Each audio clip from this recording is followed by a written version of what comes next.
Thanks for tuning in to Getting Down to Business. I'm Jill Brown, Academic and Career Advisor with the Amuma College of Business. And I'm Ashley Curtis, Assistant Program Director for the Bishop Center for Ethical Leadership. You know, Jill, I am so excited for this year. It was just about a year ago we had the Chancellor here on our set. And again, we had so much fun, so we asked her to come back.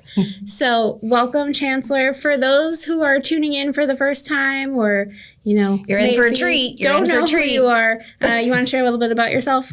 Sure. My name's Christian Hardigree. I am the Regional Chancellor for the USF St. Petersburg campus.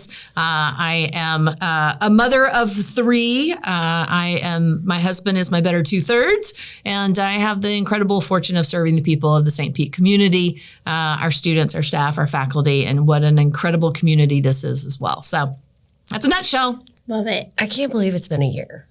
But okay, I'll try to get past it. I'm still waking up from the Thanksgiving coma of turkey. But we've been asking our guests this season a would you rather question. So would you rather live forever or be remembered forever? Oh, be remembered forever. And I say that because the warranties are increasingly running out on the parts of my body.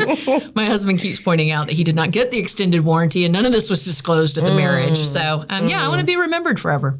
All right. Love that. Thanks for playing. Now let's get down to business. So first question for you, like we said, a year's gone by. What are you most thankful for this past year? So I'm going to put aside the personal because I think I have an incredible family and I'm so thankful for them. But from the professional side, I think what I'm most thankful for really are the people. And I mean that so genuinely. I've this is my fourth institution, and sometimes there's a demarcation between the community and the university or college that's within that community. Mm-hmm. And sometimes that works really well and sometimes it doesn't. This place, it works incredibly well. And so when I think about the people, whether it's our students, the staff, and our staff wear so many different hats in what they do every day. The faculty who really try to make sure that what they're doing in the classroom is relevant, is preparing our students for their next steps. And then this community that literally, I think if you cut them, they'd bleed green and gold. I mean, these people, and it helps that so many of them graduated from USF. But even the folks who didn't, I heard one of our community members yesterday who said, I'm from the University of Maryland, but I have chosen USF St. Pete as that's the ship I'm helping sail. And I love that. So people. Final answer. All right. It's true, though. It's true. And it makes coming in every day amazing. All right. I think we had noted that you were on day 123 last time when we interviewed. And along the same lines, do you have some favorite moments or events that have stood out this past year? Yeah. First of all, I love celebration. We do that twice a year, and an opportunity to celebrate our students who are graduating with a family member or a friend of their choice. And we do a sailing cruise with those individuals and some of our faculty and staff. And so I love that. I love commencement. And that's really an odd thing for me to say. I didn't go to any of my own graduations. And I've really been trying to reflect on that as I sit on the platform and think to myself, I can't be on my phone. I think why didn't I go to my own graduations? And I think I had a lot of sort of imposter syndrome. And so I felt like being there, like maybe they're gonna be like, oh no, sorry, sweetie, you don't get that. No diploma. So I was like, if I don't show up, they can't take it away. But I love watching people go across the stage. I love watching the celebration, hearing the cowbells and horns and all of that. Yeah. And so that's for me, a fan favorite, despite the fact I didn't go to my own. And then, I think about the different events. We had our first Bulls and Brews by the Bay. Right, Ooh, our that's Oktoberfest. And we were able to increase our general scholarship availability tenfold through one event in our first year. I saw that. A lot of money raised. Love that. Was that. Fantastic. Love that. Yeah. And then we had our second annual Halloween Fest. First year was a trunk or treat. This year, Karen Neesmith just went to town. And not only did we have trunks, we had Touch a Truck. So fire trucks, police trucks, ATVs, things like that. We had the mounted police who had an incredible standoff with our metal bull sculpture out in the grass on Harbor Walk. And I'm talking like, they were like, you look the right size, but what are you? And there was a lot of prancing. I've got a great video of it. And then all the kids, we had almost 700 community members. The children, the families come in and all dressed up. The library did this incredible, not so haunted house. All the different entities had different tents and things going on and demonstrations. Oh my God, it was phenomenal. So those would be some of my favorites. I love that. Our podcast really emphasizes leadership. And one of the questions we have for you is, what ways have you seen leadership demonstrated around campus or in the community? I love, and I think you guys have highlighted this in the podcast in the past. Leadership's not about a title, right? Yeah, it's about how you approach changing people's lives and providing platforms that help them succeed and excel, that build people up. And so you see leadership examples and demonstrated literally daily. And I mean, everything from, Dean Keogh, Christina Keogh for the library, who's taken on a new leadership role with the College of the Arts as the assistant dean for the campus for them, to Abdul, who is our student governor. Abdul really has kind of transformed his approach to leading the student groups and has created more opportunities for us to engage with the students, which of course I love. And our facilities folks. I mean, they literally, it's not when somebody's new to campus and they ask how to get somewhere or whatnot, people don't just point to a building. They say, get in my cart, or here, I'll walk you there. And to me, those are examples of people leading, and it's a servant leadership. It really is serving each other. And I think that's part of what makes it a really special place.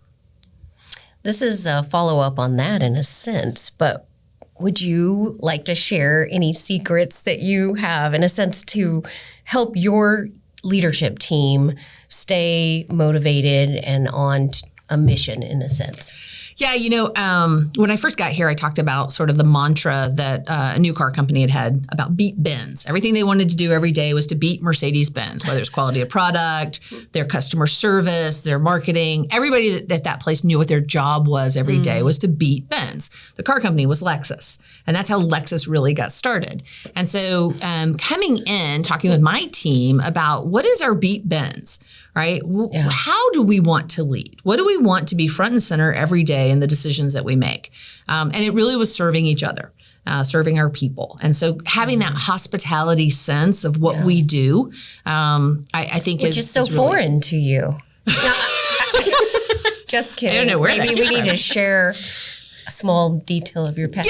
Yeah. I grew up in the hospitality industry. It provided a lot of opportunities. In case you didn't know. Yeah. All right. Yeah. Back to I bring in different things. We talk about adaptive leadership. We talk about I love Simon Sinek and some of the things he does. And he does a segment about finite versus infinite game play, right? And how when you think about a finite game, baseball is the example he uses, right? There's a beginning, a middle, and an end, and you know what the rules are, and at the end of the ninth inning, somebody is going to be declared a winner. Versus infinite players, marriage is an infinite game. Right? The goal is to stay in the game as long as possible.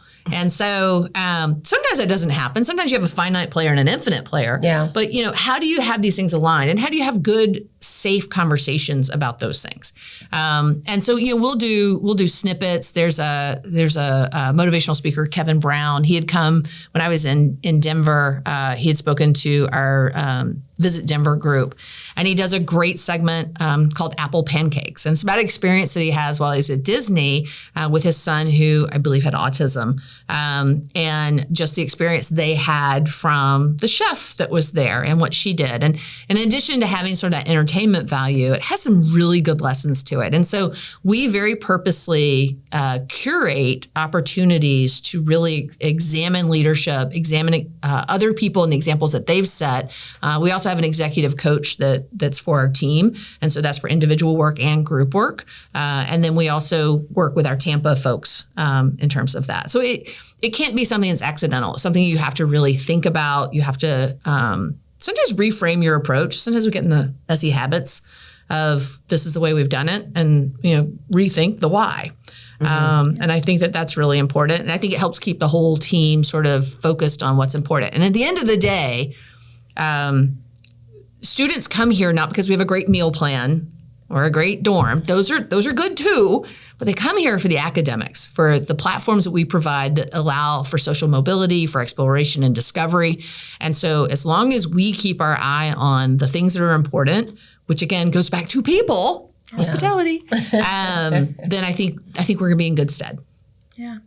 Feeding off of that question, what would you say to a student who's looking to develop their leadership style? How do they go about doing that?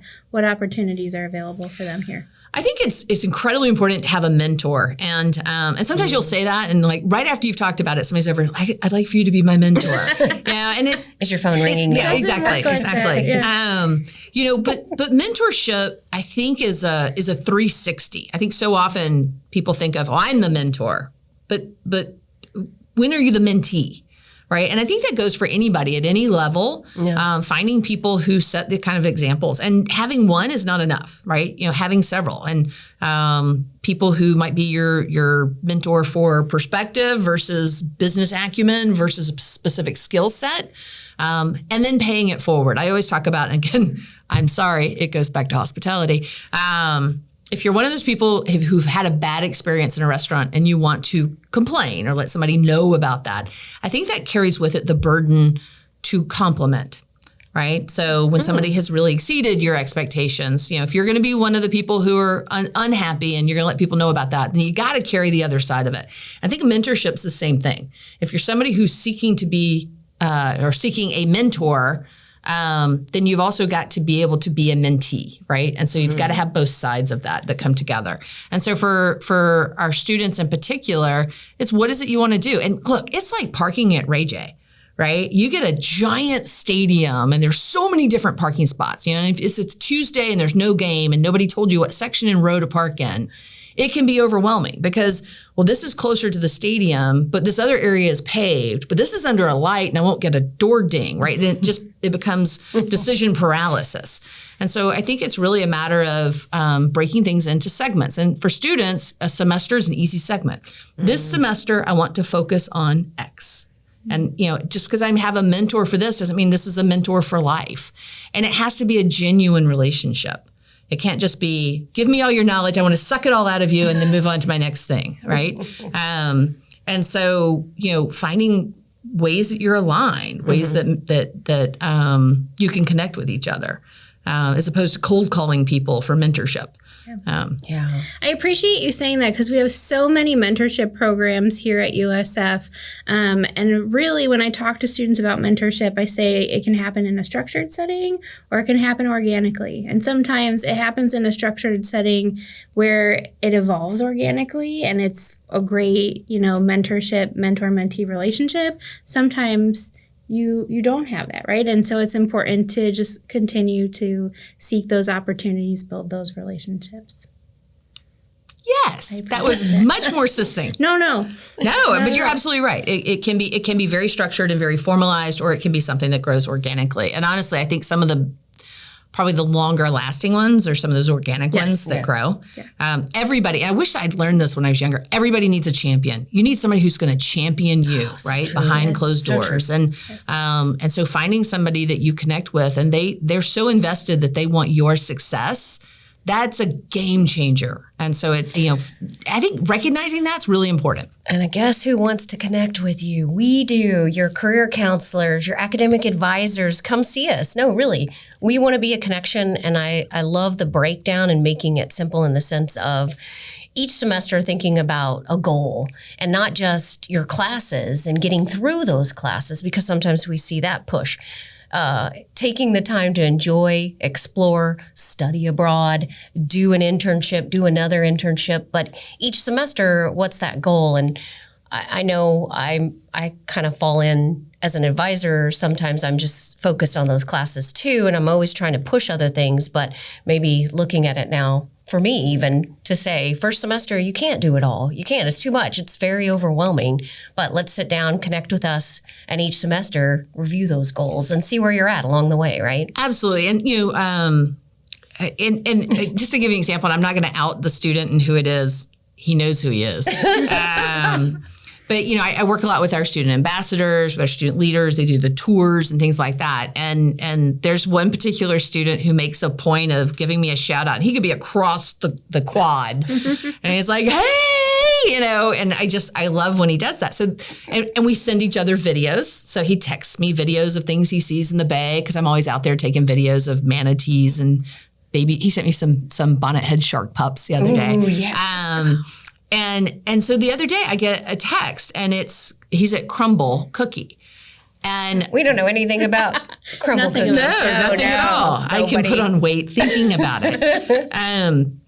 But it has Chancellor Hardigree on the side. And so I was like, I don't understand. And he goes, well, I was here. I figured I'd just tell him my name is Chancellor Hardigree. And so so he's just getting his own cookies and using my name. So now when I go to restaurants and I have to put my name in, I put in his name. And so I'm waiting to get the receipt that has his name on it as the place it was reserved for. So this is, there's a gamesmanship. We talk about gamifying classes, right? We talk about gamifying learning. You can gamify mentorship. Yeah. Because what this kid has turned me into is a champion for him, right? And so when he needs something, I'm going to be there to say yes. Yeah. Because it's not about, I want to put somebody on my resume. It's not about, can you look this over or make a call? It's about a genuine connection. He's building a relationship, and that's the other side of the mentor-mentee. It's not just, like you said, sucking knowledge or what have you, but the student they have to put in the work too. And I see that all the time. I have the students, they'll come in and do a resume. We do a mock interview. They do a couple interviews. They come back, we assess, and those students that put in that time and effort every time, I can't wait for the text or call where they're like, I got the job, I got the internship. And it's exciting. We celebrate with them. Well, this is going back to my teaching days. I used to teach a career and leadership development class and in a hospitality program. I know you're shocked. And one of the things we worked on were elevator pitches, right? You're stuck. What are the different pitches you're going to do and whatnot? And so I had them videotape one, right? So that we could start the beginning of semester, almost a pre-test, post-test. We're going to start your elevator pitch now. We're going to do some exercises in the semester. We'll go back and look at those and evaluate what you did. But this one young man, and he was a theater student taking this class just because he needed some credits hours, which sometimes are the really creative places. Anyway, his elevator pitch, he played both roles. And so he videotaped himself like, I got you. Hi, I see you're wearing a tie. You must be very important. And then he flipped to his other one where he's now in a tie and a different outfit. He goes, yes, I'm wearing a tie. I'm very important. And he did this whole elevator pitch as both roles. And this is probably a decade ago. But I remember that student. Right. And, so sometimes we don't understand the why, right? I know I need a resume. I know I need a cover letter. I know I need to work on mock interviews. But good Lord, I'm still trying to park at Raymond J. Stadium, and I don't even know what parking spot I want. So I don't really understand why I'm doing these things in that direction. And so creating those manageable chunks, that semester chunk, in 4 months, what do you want to work on? Yeah. I think makes it a little less intimidating and perhaps can create more of that relevancy. Is it my turn again for some more questions? Ooh, okay. What do we have? Let's see. Motivation and creativity. We already touched on that with some of our students being creative. How do you inspire the teams? You yourself stay motivated, semester after semester. I mean, I kind of have some ideas. Our campus is crazy. You never know. I mean, anyway. You never know. Matter of fact, we had a fashion show and Barbie viewing last night that the students had put together, and there's going to be tie-dyeing this week as well. The whole week is themed of Barbie. These are all the cram jam. Students are cramming for finals and whatnot leading up to it. And Thursday, we're doing the midnight dinner for the students where the leadership team serves the students. There's a note on the back of my door sign that says that coffee and wine are my life coaches, and that coffee wakes me up in the morning, smacks me on the fanny and says, go get them, Tiger. And at the end of the day, wine is like, oh, you tried. Tomorrow's another day. So, and I do think of that as sort of getting into manageable chunks. It's one day at a time, and trust me, there are days I feel like nothing has fallen into place and things are harder than they should be. And we all have that. And whether it's professional or personal or some combination, they always tend to go apart at the same time. But each new day provides new opportunity, right? And I think you have to really go into it with a mindset of, I'm going to learn from tomorrow. I love what Nelson Mandela said, that he never loses, he wins or he learns. And I love that. So if it's a day that didn't go well, if it's a day you didn't feel you won, what'd you learn from it? And take that into the next day, and look to how do we do this in ways that make it meaningful and relevant. It's the same thing we do as faculty members. It's the same we do as staff when you're thinking about the resumes and mock interviews. Is how is this relevant to their success? And I think for our leadership team, it's the same kind of approach. Great. I need to keep that in mind for myself. All right. This may not be the best day ever, but I'm sure there's something to learn, and sometimes you just learn to go to bed at 7:30. This day is done. Yeah. Anyway. Can't believe the new year is on the horizon, but it's fastly approaching. It's true. Can you tell us what's in store for next year? Oh my gosh, there's so much going on at USF. And, you think about the Environmental and Oceanographic Science Research and Teaching Facility. The legislature's early this year, the needs for all of the campuses, in terms of what we're doing. Having been AAU, phenomenal accomplishment, but you can't sit on your laurels, right? We got to keep moving forward. When we think about what happens for our students, we think about new gifts opportunities. How do we expand on things we already got? We hired some faculty for FinTech. I believe we're going to be launching that this fall, and so that ramp up piece to it. There are just so many different opportunities on the horizon. It's exciting and dynamic. And I'll tell you, I was at institutions that, one of the institutions I was at did a 52% base budget cut over 5 years. It's hard to be at an institution where you're dismantling programs. This is an institution that's growing. This is an institution that's leaning in, and whether it's cybersecurity to marine science to integrative biology or psychology, or business, right? These are places where there's so much growth. And, with the donors that we've had for entrepreneurship, the NALT Center, with the Baldwin Risk Management and Insurance, these are things that are really relevant. When I taught hospitality law, we would talk about insuring your hotel or your restaurant. You might as well be talking Greek. Only time I went to restaurants when I was a kid was my birthday, and that was the Dead Lobster, Red Lobster, for those of you who don't know.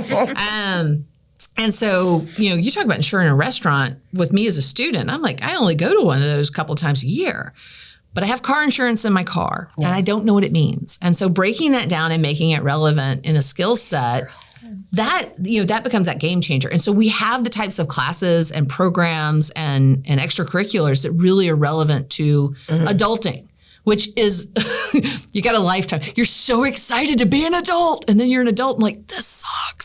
Not all the time. Sometimes it's really cool. But when you have to figure out your car insurance and your homeowner's insurance and how to do your medical selections and stuff like that, you're like, wow, I should have paid more attention in those classes. So lots on the horizon. It's going to be such a great year. I love it. Looking forward to it. And I think it's important that students realize, too, what's happening in the classroom is brought in from experiences in the industry, in the markets. These are real world problems happening that they're bringing in to try to solve. Absolutely. Yeah. So that's kind of cool. Absolutely. Well, the PSTA was Stephen Brown, who's one of our veterans, and a class project which he was able to pitch to the Transit Authority was picked up, and they're doing that now. And so all veterans are getting free rides. And talk about that relevancy of, I had an idea, I pitched it, we refined it. Right, it wasn't perfect out of the gate, but we kept working on it. And now we have something to show for it. That's an amazing opportunity. Yeah. It has been such a pleasure having you on set today. Before we go, is there any other thing that you want to leave us? Any resources that you have for our students? Well, aside from yourselves, your phenomenal resources. Today is just, and I don't mean today as in this physical day. I mean, the world we live in today has a lot of tension, has a lot of really big challenges. I think self-care is critically important. And, as we think about, we want to make sure students are thinking about their mental health, their wellness, that they know that they have resources, that we have counselors available. We want to ensure our spaces are safe. We're actually adding a comfort dog to the campus. And so I need that email and location stat. Yeah, well, exactly. And the library's done some really great events, but I think what it's demonstrated is having a permanent resource here for people to be able to have a safe space and de-escalate. And I don't mean de-escalate in the sense of aggression. Just sometimes you just need that opportunity to know you're safe. People care about you. We've launched a new campaign with a hashtag Seen, Valued, Heard, HERD. Of course. Because I love a pun. But really USF is the place where you are seen, you are valued, and you are heard. And making sure that we reinforce that to all of our constituents, I think is incredibly important. And so as we go into a new year, I mean, look, holidays are stressful. You've got family that's going to act crazy. Or maybe they don't. You're just hoping they do. You're gonna binge watch TV. You're gonna eat too much and probably do some things that you think to yourself, well, that wasn't the healthiest thing I could have chosen to do today. But at the end of the day, this is a place where you're safe. This is a place where we care about your health and safety, and that we are really invested. And again, it goes back to the first answer in the first question. It's about people. This is a place where people matter. And so, it's community. We have a nice plug for our wellness episode that we did. It's full of resources. I really liked that episode a lot. So if you haven't checked it out and you want to know, just to try, because there's a lot on that webpage to navigate too sometimes even. So, absolutely. Great points. I think and if students haven't been into the library to see all the new renovations, the furniture almost fell out of that, what was that, T-top chair? I don't know, spins around. Oh, the ones that spin around. I mean, you can't help but relax or laugh at yourself when anyway. Okay. People. Laughter. Is that it? Are we going to wrap for our holiday episode?